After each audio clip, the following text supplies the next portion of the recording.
1. The open. Covering Montana right now. Stand by, Greg and This Becky. is Color 8 local news at 5. Cue Greg and Becky.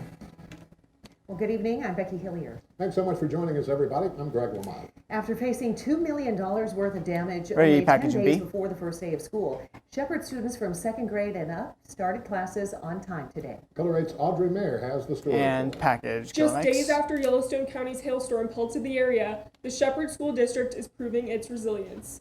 Superintendent Scott Carter says with less than 2 weeks to repair damage, Shepherd students second grade and older are starting on time. And instruction for kindergarten and first grade will begin later this week. Stacy Deitz, an agriculture education teacher for Shepherd Middle School and High School, says a cleanup crew has worked countless hours to get the building ready. They've done an amazing job cleaning things up and making things safe for our students. I'm also a parent, and so safety is very important, not only as a staff member, but as a parent. And so I really feel confident that our administrators, our school board have really taken into consideration the safety of our students and staff in order to be able to start on time. The Shepherd schools lost 120 windows and will have to replace the glass-covered carpets and damaged roofs. Superintendent Carter says that this will be a 12 to 18 30 in month process to package. get the Tag is infrastructure Audrey back Mayer, to where it Montana was right before the now. storm. Coming Despite back the to our damage, 2-shot Craig McKinney, with Shepherd Middle both School mics. teacher and president of Shepherd Education Association, says kids are excited for the new school year. Everybody's just now ready to start, and we just work around the issues as far as when they get the windows in, the carpeting in, and everybody just works together and we Stand just by. go with it.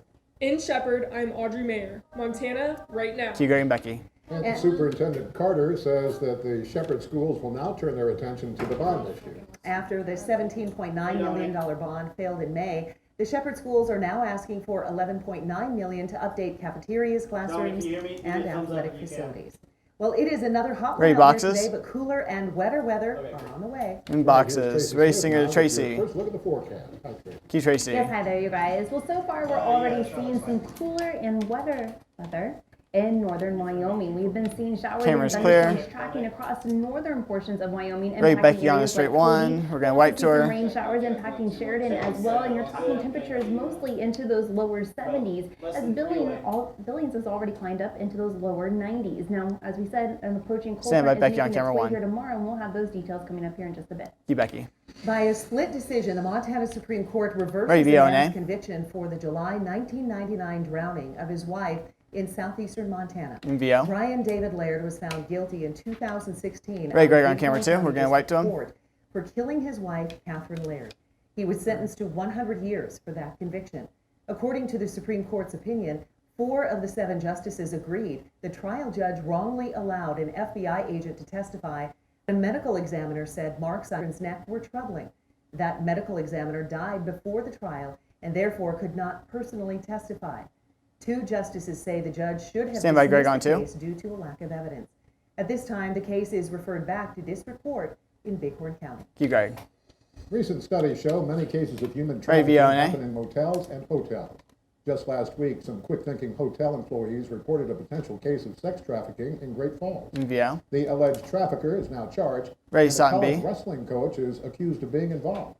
Police say trafficking is more likely to happen in less expensive hotels where they accept cash. They say you may be able to stop another case if you just keep your eyes open.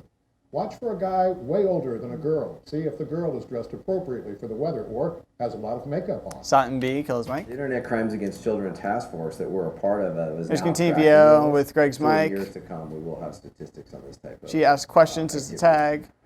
Oh, cue Greg. Hotel Okay, that was employees wrong. also need to be on the lookout for signs. If Ready, someone Becky, on uses camera one. something like a Visa gift card that works like a credit card, that's a red flag.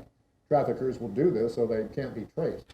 If you're an employee who knows human trafficking is happening at your hotel and you're allowing it to happen, police say you could get charged. Becky on 1. In Crime Tracker news tonight, another mature bull elk was Ready, found VO, shot nay? dead and left to rot in a field in Muscle County. In VO. According to Muscle County Sheriff Sean Lesnick, this is the 4th bull elk found in the last 3 days. The previous 3 were discovered Saturday. All 4 were shot and left to rot. Sheriff Lesnick Ready, Greg, is on camera asking for two. your help to find who's responsible for the poaching. So if you have any information on those responsible, you are asked to call 1-800-TIP-MONT. Now, TIP-MONT stands for Turn In Poachers Montana.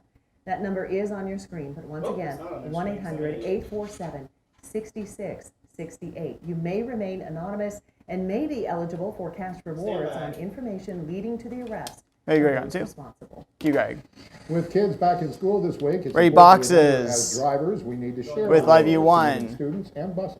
In By the way, boxes. Dominic Del Fidio joins us Race live Singer from Live the U1. Bus Bar. Dominic? Cue Dominic. Greg, the lot here at the bus barn is completely Ready, full. package So and come B. Tomorrow morning, these buses will be spread out all around Billings, picking up students in your neighborhood. So now is a good time for a refresher on how to drive around school buses. Package and B. Kill his mic. The National Transportation and Safety Administration is reminding drivers that safety starts before you even pull out of your driveway. When backing up, be mindful of children. Can you put the walking or little biking live to school. CG bug As you in move the through your tag neighborhood, in be subscriber one, mindful please? of crosswalks of children thinking about getting to school. I forgot to but do who that. may not be thinking about crossing the street safely. Make sure you slow down and keep Little an under a eye out minute for kids package. who might be playing around by bus stops. And speaking of bus stops, when following a bus, make sure you pay attention to those flashing amber lights. That means It's a bus is defaulted to preparing inscriber stop. 2, but if you can change it to Always give inscriber buses 1, that'd be plenty of room great. for loading and Thank you. unloading. And if you see the stop sign deployed, regardless whether you are following or approaching a school bus, that stop sign is for you. Our friends with Wyoming Highway 30. Patrol put together a helpful As video you that drive outlines the by. rules for stopping, and the one time it's okay to continue past the school bus with the stop sign deployed. The only circumstance where you are not required to stop for a school bus is Stand if you're by, Live traveling on E1. a divided highway or frontage road, you're traveling in the opposite direction, and there's an actual physical barrier separating your lanes from the lanes the school bus is in. This barrier can be a concrete divider or a grassy median. But even though you're not required by law to stop in this situation, you should still use extreme caution as you drive by. Cue Live E1. And one last reminder about dealing with back-to-school safety. Always remember to Ready, stop white to before Becky a on camera crosswalk 1. and not over the crosswalk to give pedestrians more room to walk without having to go into traffic. Now back to you in the studio. And cue Becky. All right, thanks, Dominic. Disabled veterans now have one less Ready, financial VO and A. problem to worry about, their student loans. In VO. President Trump signed an executive action that would forgive disabled veterans student debt. The Coming out of this, we have a president signed the stinger order to a at the top VO AMHED and B with conference Greg's in mic Louisville and serious today. music. The executive action would reportedly help more than 20,000 disabled veterans and cancel an average of $30,000 in debt per person. The president says Secretary of Education Betsy DeVos will assist in implementing the new policy. And singer, cue Greg. Coming up, Start a the caring music. mother wants to save her 2-year-old son's life by donating a kidney, but in the process, it turns out the 2-year-old Ready, weather ended up computer. saving his mother's life. You're watching Color 8 First News at 5, Montana, right now. Close his mic, boost the music. 3, 2, 1, bring it down.